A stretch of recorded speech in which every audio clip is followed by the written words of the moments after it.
What's up mga brothers on the wheels?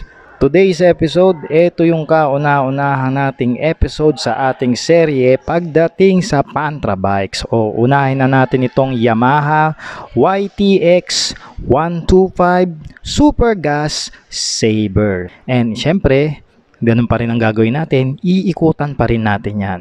So bago na tayo magsimula mga brothers, so shoutouts nga po pala sa Yamaha Olongapo kasama ang mga staff nila, and also kung taga rito kayo sa Olongapo o malapit kayo dito, pwede nyo pong bisitahin ang mga motorsiklo po ng Yamaha. Kompleto po yan, magmula sa scooters all the way sa mga asan ba? Underbone, ito katabi ko yung Sniper na bago nila, and pati sa Modern Classic hanggang dito sa Pantra Bikes, and meron pa sila ritong Enduro Bikes which is ginawa na rin natin ng walk around episode. So kompleto po sila rito mga brothers, kayo na lang po ang kulang at hinihintay maglabas ng mga motor. So balik tayo. So ngayon ito ang iikutan natin mga brothers on the wheels, pero bago ang lahat, huwag nyo munang kakalimutan i-like at mag-intro muna tayo.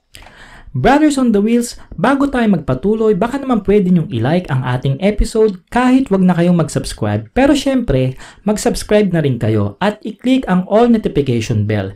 Meron na rin tayong Facebook page, like and follow nyo na rin, at mag-join na rin kayo sa ating Facebook group para fully updated kayo sa mga parating nating motorcycle episode.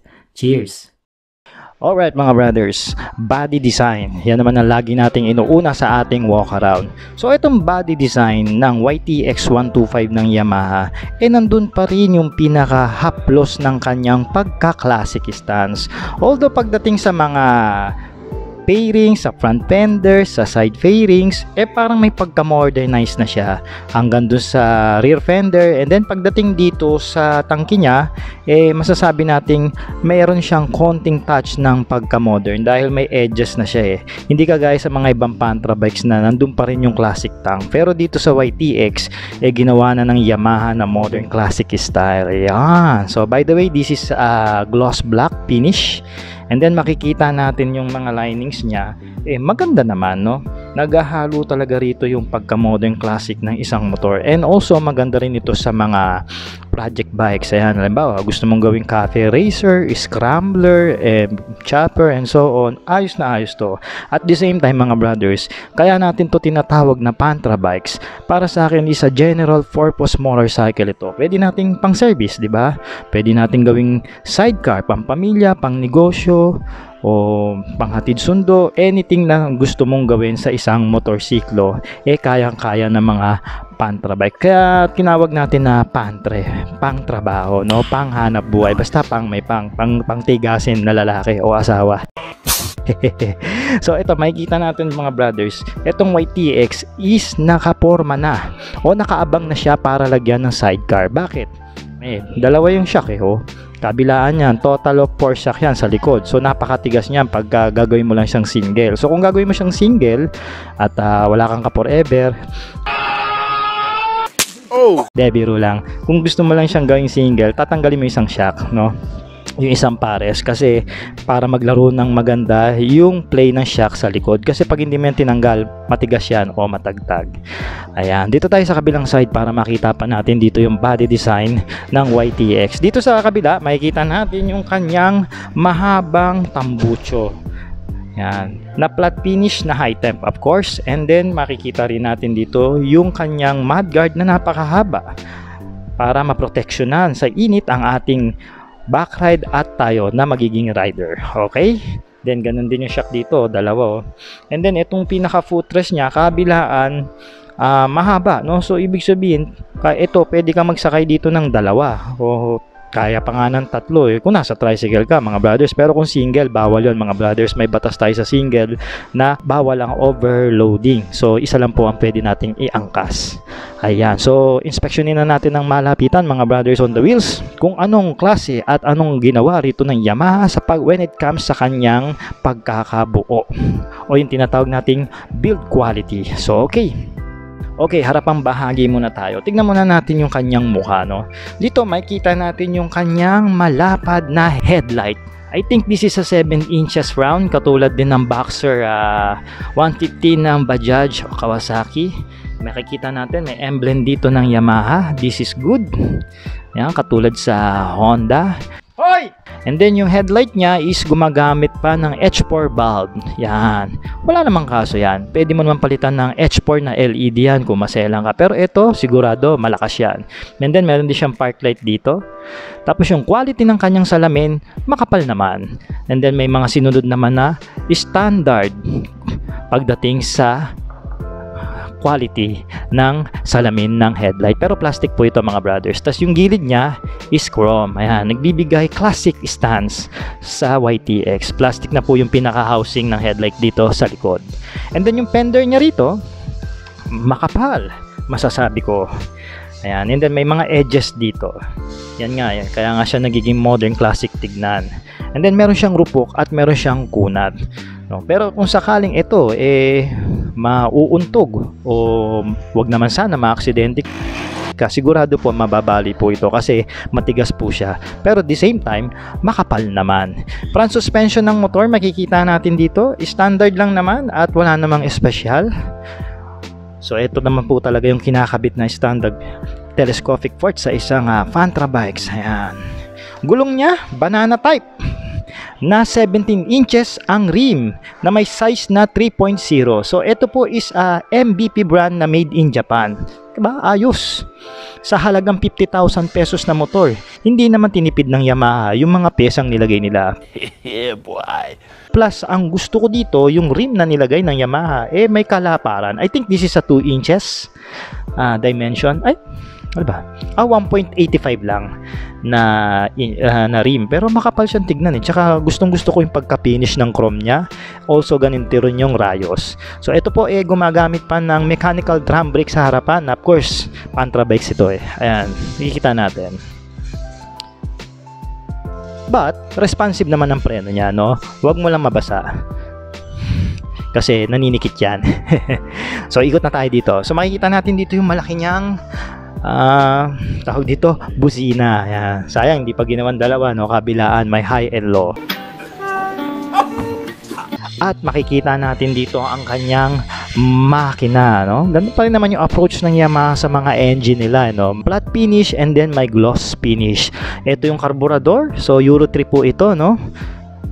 Siyempre, Fantra bikes, kailangan carburetor pa rin para less ang maintenance. Ganun naman advantage ng carburetor, medyo malakas sa gas pero mababa sa maintenance. Ang fuel injected naman, matipid sa gas pero mataas ang maintenance kasi pinagagawa mo pa yan sa mga kasa na may kadahil computerized yan mga brothers. Ito yung tangke, maganda rin yung pinaka-sticker dito na nilagay at maganda rin naman ang design. May nakalagay na YTX Super Gas Saver 125. Yung nilagay na emblem dito ng Yamaha sticker lang, pero sana lagyan na nila ng magandang emblem kagaya dun sa mga scooter nila. Pero pwede mo rin palitan yan, may nabibili naman ng mga gold emblem na aftermarket ng Yamaha, mas maganda tignan, di ba? Yung shifter niya, of course, harap at likod po ito, hindi ito kalawit kasi Fantra bikes to okay naman, pero ordinary bakal lang naman ang nilagay. And hindi po ito natitiklop, yung pinaka-footrest niya. But, makapal ang goma na nilagay ng Yamaha. Side stand, wala namang special, wala naman siyang kill switch para sa safety. Okay. Side pairings niya, same pa rin approach pag Yamaha, makapal, quality, and then may texture para ma-highlights kahit black pa rin, tsaka may mga edges. May sticker dito ng Yamaha mga brothers on the wheels. Ito naman yung trademark nila, naglalagay talaga sila rito ng Yamaha sa gitna ng mga motorsiklo nila. Tapos pagdating dito sa chain guard, matigas-tigas ang chain guard, tsaka makapal okay naman din para may protection ng aangkas natin tsaka tayo sa kadena, hindi tayo basta-basta maaksidente. And then may nakalagay dito na sticker na nagbibigay ng sign na pagka ikaw ay single, walang ka forever, ikakarga mo lang na PSI sa gulong is 25 sa harap, 29 sa likod. Pero kung meron ka ng ka forever at may girlfriend ka o misis na topakin, meron kang 25 na PSI dapat sa harap at 33 naman na PSI sa likurang bahagi ng gulong. Copy. Noted. Ito yung swing arm niya. Okay naman na ang mga ginawang hinang and bakal po ito. Tensioner niya para for the adjustment ng kadena, ayan, tsaka ng gulong. So ito po yung sinasabi ko, no, nakaset po talaga ito para sa setup sa isang tricycle o sidecar, kaya po malapad ang footrest nito kasi nag-aangkas tayo madalas pag dalawang pasahero sa likod, di ba? So makakatapak sila kahit paano ng maayos. Ito yung shock, dalawa po yan, and adjustable po ito, good news. Nice. Pwede nyo tanggalin kung gusto nyo gawing single ang inyong motor. Okay?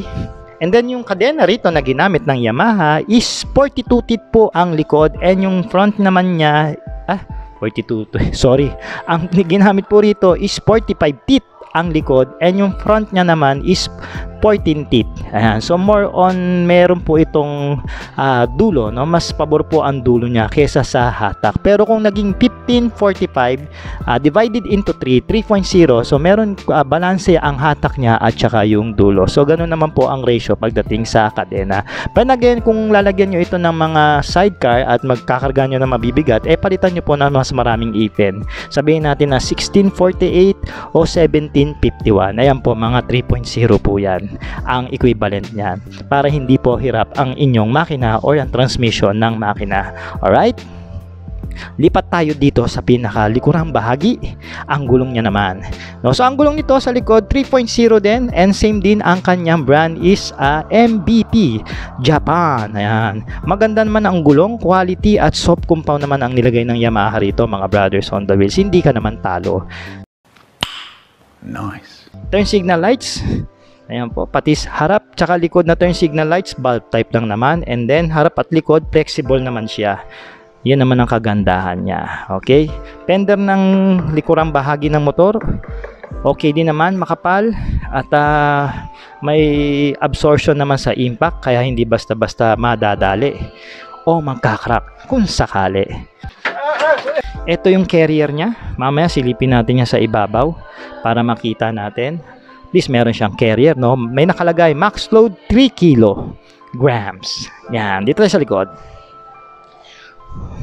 Alright, makikita natin dito sa likod ang kanyang malaking taillight na bulb type lang naman. And then yung kabitan ng plaka. So ang plaka natin, mga brothers, hanggang dito. Ngayon, pinopropose na LTO, mas malaki, doble ang lapad. So hanggang dito siya. Woohoo, kaya pa naman. And then imagine natin, hindi naman masagwa eh. Pwede naman kasi ginagaya na yung LTO yung sa yung dimension sa plaka sa Thailand, I think Tapos meron siya dito nga reflector, kaliwat kanan po yan ng motor. Turn signal lights, ganun pa rin, flexible. Walang problema kung matabig mo. Ito yung carrier niya. Ayan. So okay ng pagkaka-gloss black finish, okay din naman ang mga hinang. Maayos naman ang pagkakabanat. And pagdating dito sa likod, makikita kagad natin sa kabilang bahagi na likuran ng motor, makikita kagad natin na ang kanyang drum brake o mechanical drum brake. Wala namang special. Ito yung twin shock niya. Ano bang tatak nito? Endurance. Ayan. And then again, this is adjustable. Sa ngayon, nasa default setting siya. Ayan, kaya may lagda na kulay blue Ibig sabihin, factory settings po yan. Ito yung tambucho. Okay, wala naman special, mahaba lang naman. Flat finish, may tatak dito ng Yamaha. Hindi lang kita, madilim kasi. And then mga naka-aling bolts na rin po, o nakasanayan kung tawaging aling range, peste. Mali-mali. Ganda ng muffler guard.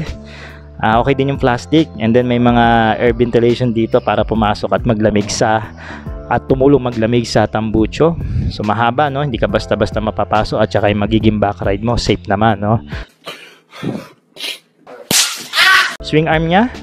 So ito maganda, bukas siya dito, madali mong punas-punasan. Kung single yung motor, madali mong malinis. Ito naman ang mga magaganda sa mga naked bike. Kita mo yung makina, madali mong referen, kita mo to, madali mo adjust yung preno, kadena, linis-linisin, no? Yan. So ito yung tapangan ng preno sa likod, mga brothers. Okay naman din. Galvanized na bakal lang naman ang ginamit. Makapal yung rubber sa footrest. And then meron ditong guard para hindi pumunta rito yung paa mo at maaksidente ka kung sakali. Ito yung kickstart. Good thing may kickstart, no? Siyempre, pantra bikes yan. Dapat diyan mawawala. Okay. So ang ganda rin ng pagkaka-finish dito ng block ng Yamaha.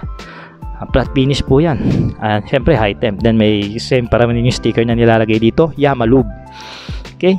Yung makina, sa kabilang side, makita natin dito yung spark plug, clutch cable, elbow ng tambucho. Okay din. Ganda ng pagkaka-flat finish. Chassis niya. Ayan o. Makita natin single cradle. Ano ba tawag yan? Single cradle lang ba mga brothers? O hindi to single cradle? Kasi nakahang yung makina eh. Tulungan nyo nga ako dyan. Correct nyo nga ako. I-comment nyo nga ako anong tawag sa ganitong klase ng chassis. Help me! Para nadadagdagan naman ang ating kaalaman. At dahil dyan, salamat. So yung fender niya rito sa harapan, naka-extend hanggang dito. So hindi basta-bastang papuputikan ang iyong makina. So kung napuputikan pa rin, pwede mong palagyan dito din ng engine guard. O palagay ko, I think pwede mong gawan to pa dito ng plastic dikitan para mas ma-extend. Diba? Pwedeng ganun eh, no? Okay, lipat na tayo sa upuan. Tingnan natin yung gas tank at saka yung pinaka-cockpit ng YTX 125 ng Yamaha. Okay mga brothers, pag sinabi kasing Pantra bikes, hindi mawawala yung kanyang kapal ng upuan, lapad at haba. Yan, no? Kaya nga tayo nakakapag-angkas dito ng dalawa, minsan nga tatlo pa pagka mapapayat, no? Mga bata, kayang-kaya ng Pantra. So, yeah, assume natin dito na komportable at malambot ang upuan dito na nilagay ng Yamaha, although may kalaparan eh. Yan. Tapos yung seat cover nila, quality, makapal. And meron din naman na konting dulas at konting kapit, no? So nasa gitna po siya. Hindi kagaya doon sa mga seat cover nila talagang makakapit, no? And then sakyan na natin mga brothers para makita na natin at maramdaman na natin ang kanyang seat height.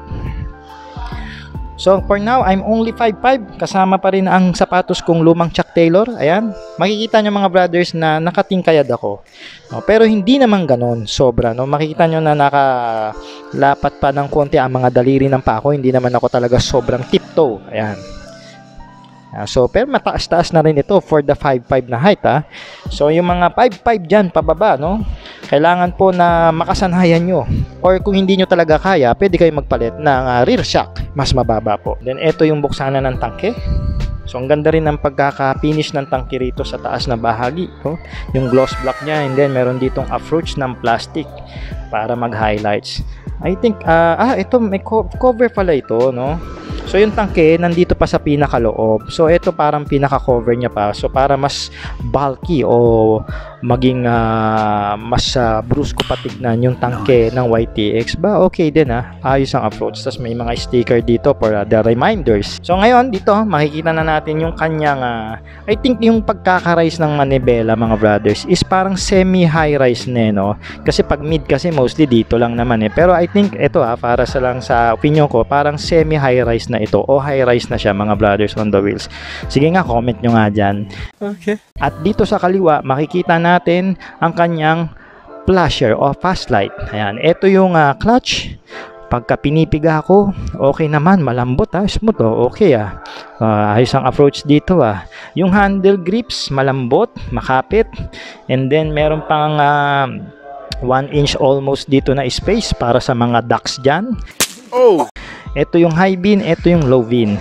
Left nya tsaka right, madali rin naman pindutin. Ito yung buzina, makikita nyo ba? And then meron itong choke. Ayan, nakakatulong ito mga brothers, lalong-lalo na pag nag-i-start ka pag malamig ang makina. So pagdating dito sa gitna, wala namang special. Ito lang yung susian. So wala siyang cover, no? Nakabukas na siya. Mostly kasi may mga cover na nilalagay dito yung mga motorcycle company. Pero ito, nakalabas na siya. Which is good thing, madali mo naman din malinis at maabot, no? So mga simpleng tornilyo lang naman ang nilagay dito, hindi Allen wrench, Allen bolts.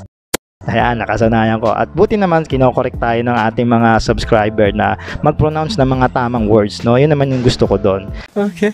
So galvanized lang naman yung mga nilagay dito na tornilyo, wala namang special. Ito yung analog speedometer niya. Ayan, may logo dito ng Yamaha. Ito yung kilometer niya para makita mo kung ilang kilometro ka na. Ito yung sign, tatlo lang naman, wala special. Ito yung neutral, left and right niya, isa na lang, pinagsama na. Ito yung high beam. That's it. Yung basic lang naman. Dito sa kanan, makikita natin ang kanyang throttle. So same din naman ang handle grips, merong konting space para sa mga ducks. And then ito may buksanan na lang ng makina, wala na rito yung switch ng headlight. So ito po, naka-steady na ang headlight nito pag tuwing binubuksan natin ang motorsiklo. Pero kung ayaw nyo, pwede kayong magpakabit ng mga switch para ma-disconnect nyo yung headlight, no? Pero ano na po kasi yan mga brothers, batas na po yan, no? Kailangan po bukas ang headlight natin umaraw o gumagabi para sa ating safety, para visible tayo sa daanan. Ito yung preno sa unahan mga brothers, okay din pigain, suwabe naman. And then yung turn ng manibela niya, okay din ang sagad, malaki. Ayan, kaliwa. Alright, ayos. And then yung side stand niya, maganda rin yung pagkakaset, no? Higang-higa, so hindi basta-basta matutumba ang iyong motor. Ayan, subukan natin. So mga brothers, nagustuhan nyo ba ang ating ikot dito sa YTX 125 ng Yamaha? Kung nagustuhan nyo, i-like nyo naman ang ating episode. At syempre, wag nyo na rin kalimutang i-follow ang ating Facebook page at mag-subscribe sa ating YouTube channel, di ba? Para tuloy-tuloy na-update kayo sa mga walk-around episode na ating parating. No, so ito po yung episode 1 natin sa Pantra serye. Alright, so kita-kita tayo ulit. Ayan, so nagpo-post na po ang Short Moto every other day ng vlog. Dati once a week lang Tapos naging 2 times a week. Ngayon every other day na po kami dahil meron na po akong editor. Hindi totoo yan. Bola lang yan. Oh! Ayan, alright. Bye! Oo nga pala mga brothers, kung naghahanap kayo dito sa internet ng mga motorcycle parts, accessories, and motorcycle gear, maaari nyong bisitahin ang mga motorcycle shop na pinupromote ko dyan sa Lazada. Make sure you have a Lazada apps and account para maka-order kayo at COD naman yan. Hanggang sa muli mga brothers, ako po si Art ng Short Moto. Maraming salamat po sa panonood at suporta. Ride safe and cheers!